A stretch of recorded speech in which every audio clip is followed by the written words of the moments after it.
Giants Stairs TV right now. I'm Marco. I'm here with Pastor Junior Martinez from Seagraves, Texas. He's one of their youth pastors over there, or he is the youth pastor over there. Pastor Junior, I heard you talking yesterday about intimacy with God. Can you go kind of more in depth on what you were talking about? I know you said it kind of quick, but my thing is like, as a Christian, when you first come in, intimacy with God is something that they kind of fling around in the church a lot.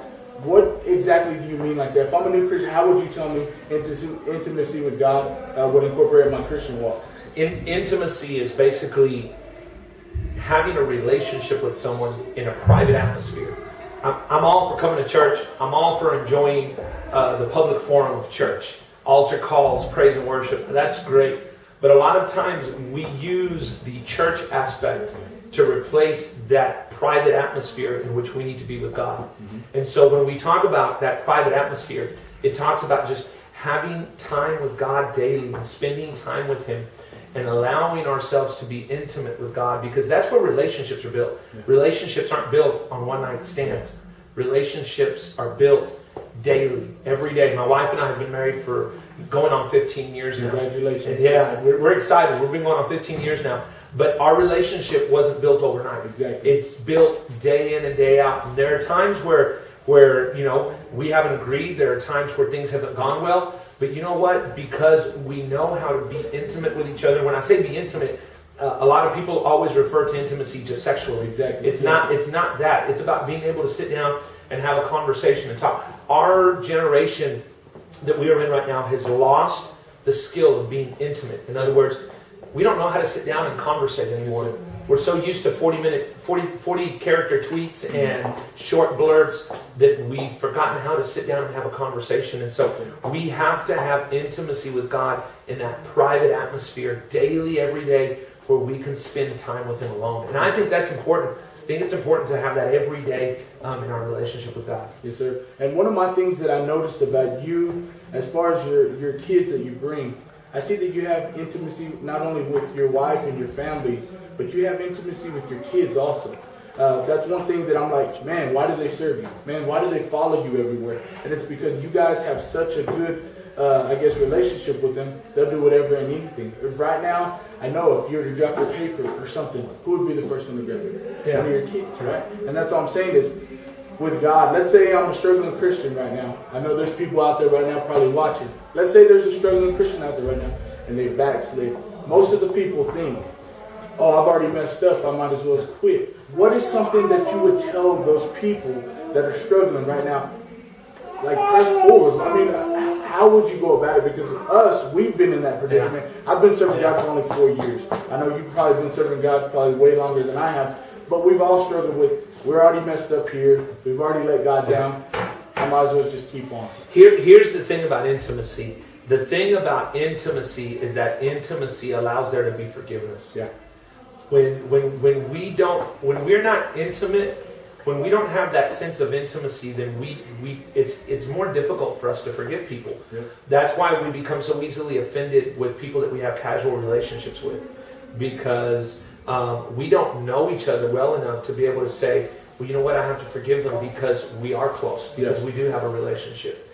And so a lot of times as we grow in our relationship with Christ, we're able to have that intimate relationship with Him because that helps us to establish forgiveness.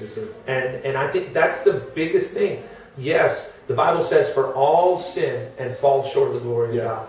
And so everyone messes up, screws up, or jacks up. Everybody does that. The thing is this, intimacy with Christ makes us understand, I no longer want to let that happen so that I can continue to build that relationship. But when there's no intimacy, then it doesn't matter that you hurt someone. It doesn't matter that you have offended Him. It doesn't matter that what you did grieved Him, because there's no intimacy. And I think that's the key a lot of times in serving God, is that if we don't establish that intimate relationship with Him, then it's very easy for us to hurt Him, because it's a casual relationship. It doesn't mean much to us. But see, I don't want to do anything to grieve my wife. I don't want to do anything to hurt her.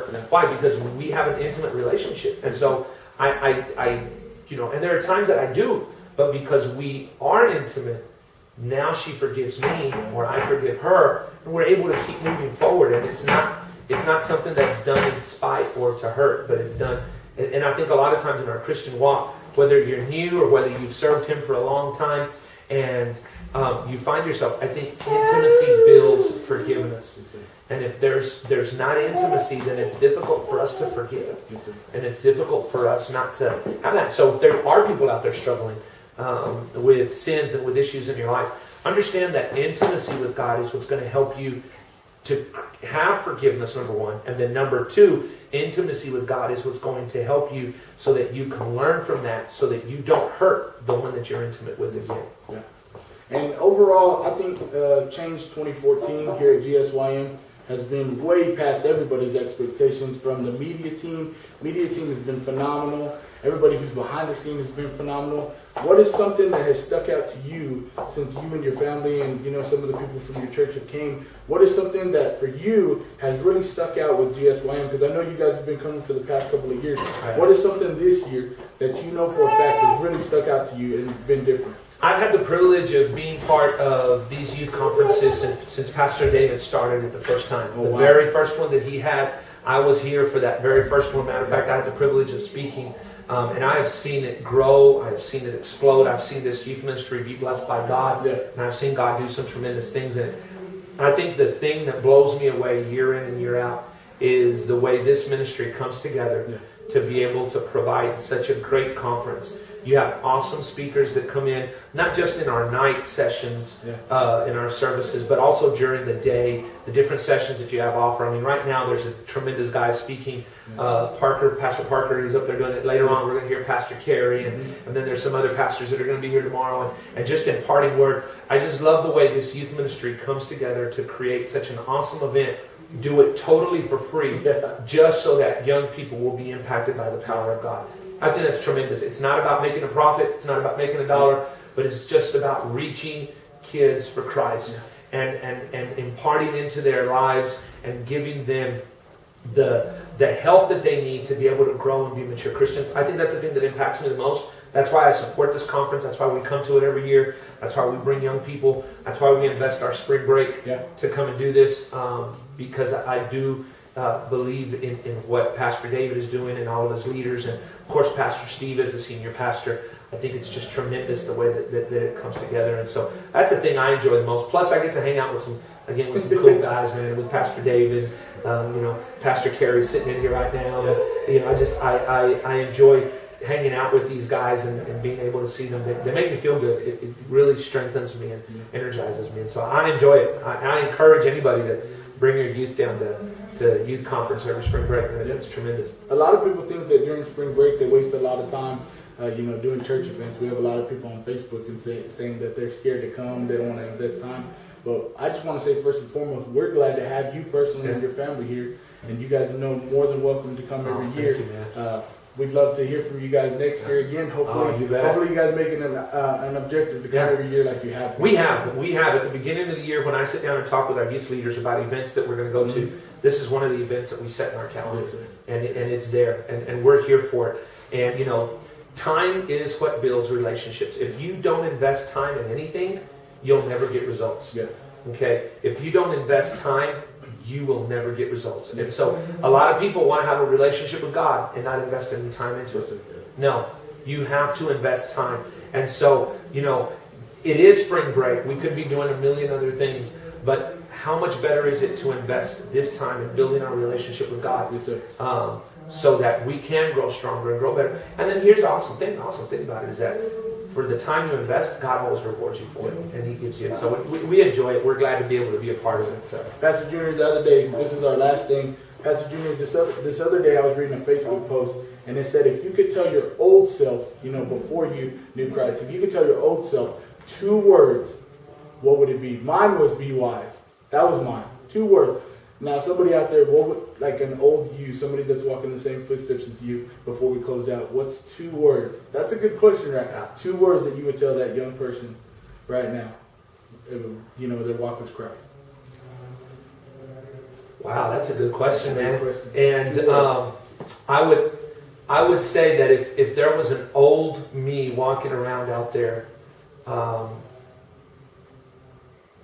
and they needed to hear something.